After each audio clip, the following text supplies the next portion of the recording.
In this activity, we're going to be creating an HTML form. Now, I've given you a really good start already. We have a web page here that has lots of elements in it. These are the ones that we're already familiar with. They have labels and text inputs. So you'll see that those are there. The style has already been set. It will not be part of this activity, so the style's there for everything that we're going to be adding. There is a little bit of JavaScript already. We will not be making changes to the JavaScript file in this activity. So this is just going to be the same. Just so that you know, what I'm doing here is that there is an image in the header section up here.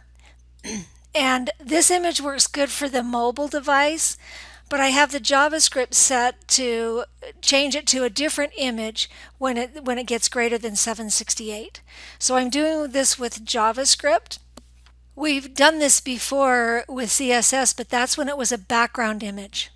Since this is an actual image tag, I'm using JavaScript to make that change. So you see that happening here. This first section, make sure it's set. When the page first opens, it tests it to see which one it should be. And then this one is whenever the window is resized, it decides whether to change that image or not. Now there's one thing in the HTML file that is new that we haven't used before, and that is on these text inputs, and it is the attribute name.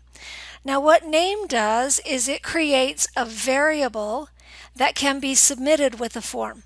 And so the name identifies the variable name, and what will be submitted is that variable name and whatever the current value of that element is.